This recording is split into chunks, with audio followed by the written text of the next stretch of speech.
kita lanjut ceritanya si Ani yang ini ya, part 3, part ketiganya ya. Di part kedua gue cerita soal si Ani waktu bolak-balik ke pesantren dimana gue juga bantuin Teh Haji ya, sedikit bantu Teh Haji, sedikit bantu adiknya Teh Haji agar bisa lahiran segala macam. Karena Ani udah beres di pesantren, udah nggak bolak-balik lagi ke sana, Aninya udah sehat. Kita cerita sekarang ke rumahnya Ani, dimana di rumah Ani ini adalah setelah pulang dari pesantren itu kejadiannya bagaimana. Jadi kejadiannya berbarengan, jadi pagi itu gue pagi sampai siang, tiap 2 hari sekali pergi nganter Ani ke pesantren. Siangnya gue antar Ani pulang. Nah kadang-kadang gue sampai sore, kadang-kadang gue suka ya ntar malam suka dijemput lagi, dipanggil lagi gitu kan, gimana-gimananya diundang makan apa segala ke rumahnya Ani. Nah di rumah Ani ini kan bersaudaranya banyak ya, banyak banget saudaranya. Dia perempuannya cuman berapa orang. Nah udah gitu sekali waktu lagi ada acara apa ya waktu itu ya di rumah si Ani. Tahu-tahu itu adiknya, yang siapa namanya ya, gua lupa tuh namanya. Anggap aja lah si Rifan lah ya, anggap aja si Rifan. Adiknya yang namanya Rifan ini ngamuk nggak jelas kayak pantau.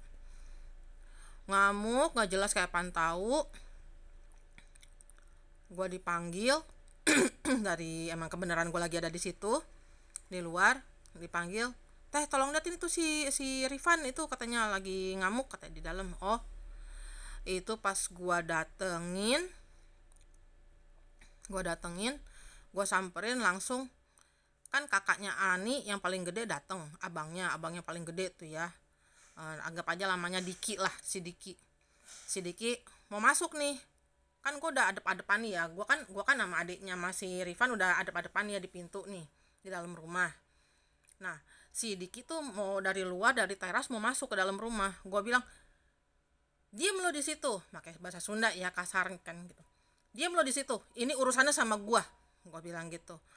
Nggak lama gue nengok ke si Rifan, cuman gue bilang gue nggak tahu, gue cuman bilang keluar sia, kata gue gitu kan ya. Langsung itu si Rifan langsung tepar. Jujur ya guys, gue itu nggak ngerti loh,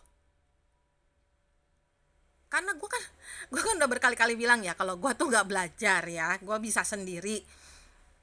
Kalau gue baca-baca apa bahasa Arab atau apa segala macam, kalian nanya ke gue tuh gue suruh ngulang, gue nggak bisa. Kalau kalian nanya apa artinya tunet gitu kan, gue nggak tahu gitu loh artinya apa. Jadinya saat kayak gitu ya, gue juga pribadi kok bisa gitu kan. Langsung tidur si Rifan. Tidur pingsan, udah dibawa digotong. Sekitar setengah jam kemudian dia bangun. udah enakan. Terus gue ditanya lah tuh kan, waktu si Rifan lagi pingsan itu gue ditanya, itu kenapa si Rifan bisa gitu ya. Gue nanya, si Rifan lagi dekat sama cewek ya, gue bilang, orangnya begini. Oh nggak tahu teh, si Rifan belum ada ngomong apa-apa ke kita, kata keluarganya, kata ibunya segala. Oh ya udah ntar tanya aja deh kalau si Rifan udah bangun, kata gue. Udah bangun kasih minum. Itu malam jam 9 malam kejadiannya, jam 9 malam. Udah bangun tuh jam setengah 10-an. Ditanya lah sama ibunya sama bapaknya, Van kamu benar punya cewek begini nih. Ya Umi katanya, benar katanya. Emang kenapa? Pokoknya Rifan mah pengen sama dia katanya. Terus dikasih lihat fotonya, dikasih tahu alamat rumahnya, keluarganya siapa. Keluarganya itu nggak setuju sama pacarnya si Rifan. nggak setuju karena tahu itu tuh kenal lah sama keluarga si cewek itu gitu kan, orangnya ya keluarga nggak ya kurang baik lah. Udah, karena nggak setuju ngamuk. Si Rifan mulai tuh besokannya mulai pergi nggak pulang apa gimana segala macam, mulailah pokoknya ngelawan gitu ya segala macam. Sampai anehnya tuh gini, berapa hari kemudian si Rifan pulang itu kan keluarganya minta kayak air lah gitu ya, minta air ke gua buat si Rifan, gimana ya udah gua kasih baik, ingat lagi sama keluarganya gitu, ingat lagi sama saudaranya, mau nurut lagi. Emang anaknya nurut, cuman ya sejak pacaran sama ini cewek jadi ngelawan. Udah gitu udah sekitar mau sebulan, hampir sebulan habis kejadian yang gua tepok jidatnya itu, si Rifan bilang sama keluarganya kalau si cewek sama keluarga si cewek mau dateng, gua diundang, teteh ayo dateng liatin katanya. Ya udah, namanya gua disuruh datang ya gua dateng liatin. Gua liatin, kata gua tuh pas ngeliat perempuannya nggak beres lah pokoknya, intinya ya gua nggak bisa bilang gimana pokoknya itu ibunya juga itu nggak beres lah, gimana segala macem. Ketelepasan dong di situ, ketelepasan si ceweknya juga ya, soalnya kalau Rifan nggak digituin, Rifan nggak mau sama saya, nggak nurut sama saya kalau saya nggak purulukin tuh maksudnya di jampe gitu ya, diguna-guna gimana. Situ kan keluarga juga kaget semua, kok bisa kayak begitu gitu kan ya.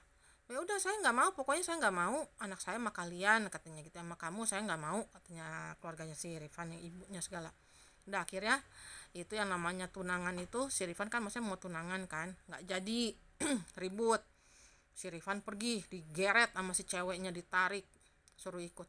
Ya udah kayak kebo dicucuk hidungnya gitu, kayak ya pokoknya ditarik ya tarik, ikut aja gitu kan. Udah sampai akhirnya sebulan lebih lah si Rifan nggak pulang bawa istrinya lagi hamil. Ya udah hamil mau gimana lagi gitu kan, ya sudah. Cuman kan kalau gue udah bantu semampunya gue gitu kan, cuman ya mungkin di sini emang Rifannya juga mungkin ada suka sama si ceweknya, jadinya ya begitulah. Itu soal adiknya si Rifan ya, adiknya si Ani itu yang namanya Rifan. Terus gue juga di situ selama nanganin Ani itu gue dimarahin sama leluhur gue, karena gue itu sebenarnya dari tahun 2009 udah disuruh ke Cirebon, gue nggak jalan. 2010 gue nggak jalan, 2011 gue nggak jalan. Akhirnya pas lagi nanganin Ani itu gue dimarahin, pokoknya kali ini harus kudu wajib berangkat ke Cirebon. Kamu udah 3 kali disuruh nolak terus, yang sekarang harus tanggal sekian sampai bulan ini tanggal sekian sampai tanggal sekian kamu harus pergi ke Cirebon. Ya kan gue nanya, ke Cirebonnya kemana? Ya pokoknya berangkat aja dulu ke Cirebon. Lah nggak ada duitnya. Itu yang namanya gue bilang nggak ada duit ya, mijit itu banyak banget beneran sumpah. Sehari tuh tiga mijit gitu ya, 3 orang. Gue kan maksimal 3 orang kan, gak mau banyak gue. Tiga dapat lah tuh 500.000. Udah dapat 500.000 sampai hari waktu berangkat masih belum tahu tuh.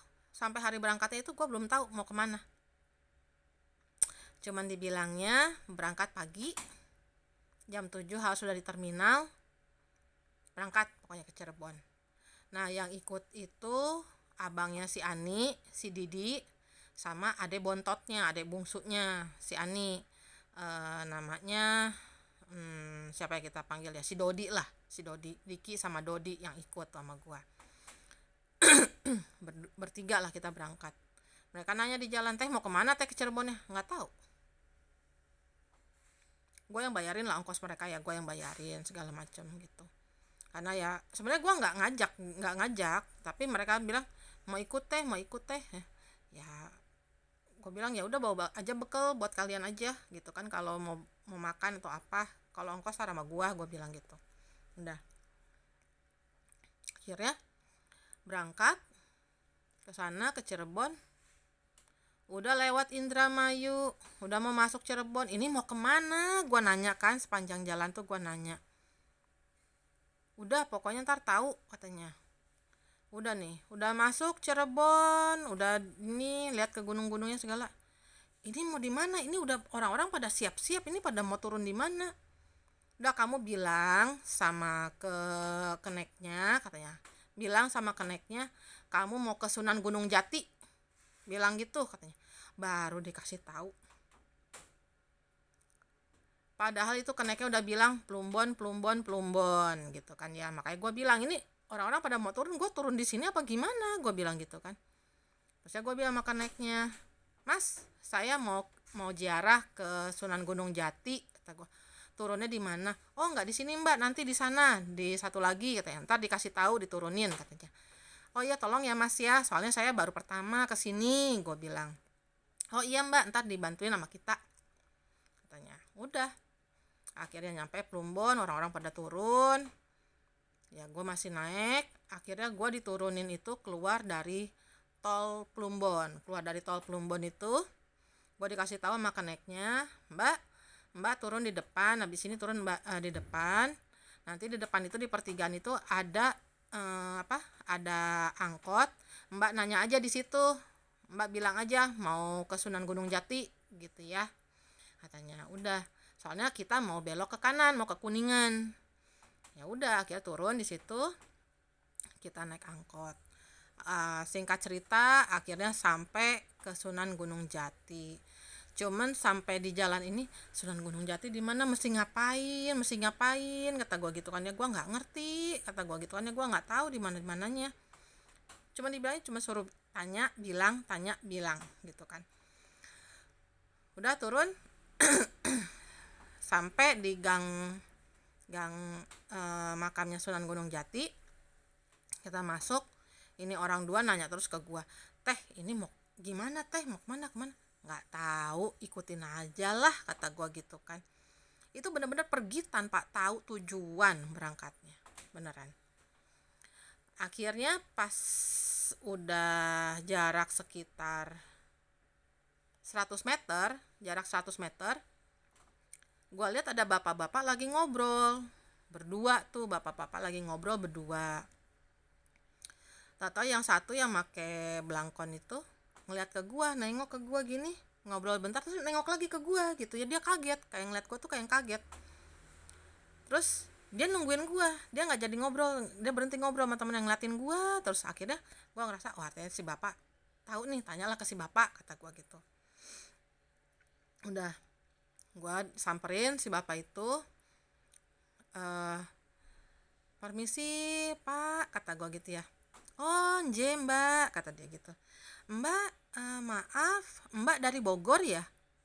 Iya, kok bapak tahu kata gue gitu kan ya. Nje. Tadi dari Bogor pagi ya berangkatnya ya, jam sekian ya kata gitu. eh iya, kok bapak tahu kata gue gitu kan. Iya, saya udah dikasih tahu kalau mbaknya mau datang ke sini, makanya saya nungguin dari tadi di sini kata dia gitu. Hah? Dalam hati gue, siapa yang ngasih tahu? Gue nggak ada kenalan, nggak ada apa. Maaf ya, gue nih sampai saat ini pun walaupun udah bantu orang tapi masih suka bego, karena gue nggak tahu gitu loh, banyak nggak ngerti. Tahu dari mana? Gue nggak punya kenalan, masa gue nggak ada telepon kabar siapa. Kok nih bapak bisa tahu gue mau kemari, kata gue gitu kan. Udah, terus si bapaknya itu ke gua tuh pakai jempol. Kalau di Sunda sama di Jawa kan kalau udah begini kan artinya udah sopan banget ya. Itu tiap mau masuk, pas mau masuk ke area pemakaman itu, Si bapaknya bilang, monggo mbak, kata gitu sambil ngebungkuk banget. Oh bapak duluan, enggak, mbak duluan katanya. Nah habis gua masuk pintu pertama itu, masuk pemakaman, pintu pertama pemakaman, teman gue yang di dua ditahan sama dia dulu, baru temen gue nih yang dua nih gitu kan, yang ikut sama gue, si Diki sama si Dodi. Dah, terus di pintu kedua, maaf mbak, kalau bisa taruh uang receh di sini katanya. Oh berapa, terserah katanya. Ya udah gua sebarin lah duit recehan lah ya, duit 100, 200, 500-an gitu ya, ini gua emang gua udah nyiapin gitu. Gua juga nggak tahu kenapa nyiapin, pokoknya suruh disiapin aja. Udah, itu pintu kedua. Terus ada pelataran gitu, gua lihat dong banyak orang-orang yang pakai kain-kain jarik begitu kan, laki-laki ya, yang namanya lagi tiduran, lagi begini, lagi naikin kaki satu apa segala macam, tetek bengek ya, pokoknya lagi santai lah, nama juga. Sampai situ sekitar jam 2-an, gua jam 2, jam 3 sore, itu langsung semuanya pada diem lagi nih, pada duduk aja, pada duduk yang rapi semua, pada semuanya pada diem aja, pada nunduk aja. Kata gue tuh kenapa, kata gue gitu kan ya. Udah tuh masuk, pada nunduk kayak cuman kayak gitu, nggak ngomong apa-apa, nggak negor gue, nggak apa, cuman ini apa sih, apa yang salah sama gue nggak ngerti. Nah pas masuk ke dalam itu kan udah bentuknya rumahan ya, udah ketutup gitu, udah pakai atap segala macem.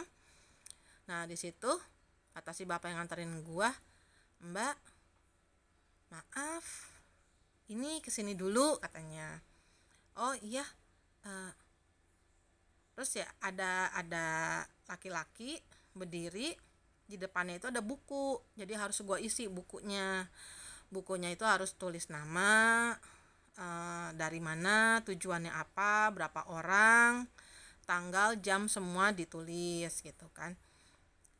Kata yang di belakang buku itu, maaf mbak katanya, maaf, ini tulis namanya dulu. Itu lu pada tahu nggak, jempolnya dia tuh begini nih, tangannya ini sampai dipegang begini ya, tangannya begini sambil gemeteran. Kata gue tuh, kenapa nih orang, kata gue gitu kan. Maaf mbak, ini tulis namanya, sambil gemeteran, sambil nunjuk ya, ininya dia arahin. Terus akhirnya dia udah bilang, non sewu mbak katanya, maaf, ini ada administrasinya, boleh kasih seikhlasnya, seridonya, tapi kalau ndak bisa, kalau ndak ada juga ndak apa-apa katanya, nggak dipaksa, kata dia gitu. Oh ya udah gua, oh ya udah nggak apa-apa kata gua. Oh ya nggak apa-apa kata gua. Ya udah gua kasih gitu kan, semampunya gua gimana. Itu semua orang-orang yang ada di situ kan laki-laki semua kan, gua kan nggak tahu siapa mereka. Ini bapak yang nganterin gua aja gua nggak tahu itu siapa gitu. Udah pada diem, semuanya pada diem. Terus akhirnya kita dibawa ke satu tempat, satu pintu gede. Di depannya itu ada kayak, kanan kiri pintu itu ada kayak semenan, kayak bisa buat duduk, tapi banyak buat bakar-bakaran. Aduh ada ambulan, ada bakar-bakaran gitu buat menyan segala macem gitu kan. Terus kata si bapaknya, monggo mbak katanya gitu ya. Dan gue tuh anehnya, gue nggak pernah ya kemana-mana, gue biasanya kalau jarah kemana-mana mah duduknya sila, tapi ini gue bersimpuh. Kalau orang yang nggak tahu bersimpuh itu modelnya, kita kakinya ditekuk ke belakang gitu loh. Kalau kita ngeliat orang-orang keraton gimana sih kalau ketemu sama raja-raja, ratu-ratu kan, di Thailand kan juga begitu kan, ditekuk kaki kita ke belakang kan, pakai dengkul duduknya. Nah gue tuh kayak begitu posisinya, nggak tahu kenapa. Terus monggo mbak kata si bapaknya, monggo mbak, dibaca tawasulannya. Tawasul kata gua tuh, aduh saya nggak ngerti, nggak bisa kata gua gitu kan. Emang gua bener-bener nggak bisa, namanya gua polos-polos aja gitu. Ini aja teman saya aja kali bisa. Oh nggak usah, kata si bapak. Oh nggak usah, langsung diginin. Oh nggak usah, si bapak kan di sebelah kiri gua kan, biar saya aja katanya. Udah, akhirnya si bapak yang mimpin tawasul, doa segala macam, kan temen di belakang gua, di belakang gua sini si Adiki, sebelahnya Adiki itu si Dodi gitu ya. Jadi Dodi itu di belakang gua. Nah, pas kita udah mulai doa itu, tahu-tahu ada wangi banget kembang kayak pantau. Dah, wangi kembang. Udah beres tawasulan segala macem. Kita lihat kanan kiri. Ya maksudnya waktu kita baru datang kan di kanan itu cuman ada satu rombongan, tapi nggak bakar-bakaran, nggak ada apa-apa, nggak ada sesajen, nggak ada wangi-wangi apa, nggak ada gitu loh, nggak ada yang bakar-bakaran pokoknya. Ini wangi melati dari mana, kok wangi banget. Ya gua nggak bisa bilang ya, gua dikasih apa ya, maaf ya, gua nggak bisa bilang. Terus udah beres, balik, pas keluar si bapak cuman bilang, Mbak mau tidur di mana? Oh kalau bisa ada masjid Pak, di mana ya? Oh masjid di belakang, kata si bapaknya. Lewat sini, tapi maaf saya nggak bisa nganterin, saya cuman bisa sampai sini karena saya kuncen luar. Oh dalam hati gue, oh itu kuncen. Kata gue tuh, pantesan dia tahu gue mau datang tanpa gue telepon gitu kan. Udah, oh iya bapak makasih, ya udah gue kasih, cecepin duit buat si bapak itu. Dan akhirnya kita tidur, kita di masjid. Tapi ini belum beres ceritanya ya, nanti ada kelanjutannya di part 4 ya. Karena cerita Ani ini panjang dan melibatkan banyak orang. Jadi maaf kata ya. Nanti ini masih ada masih bercerita di seputar ziarah di pemakamannya Sunan Gunung Jati. Oke? Bye bye.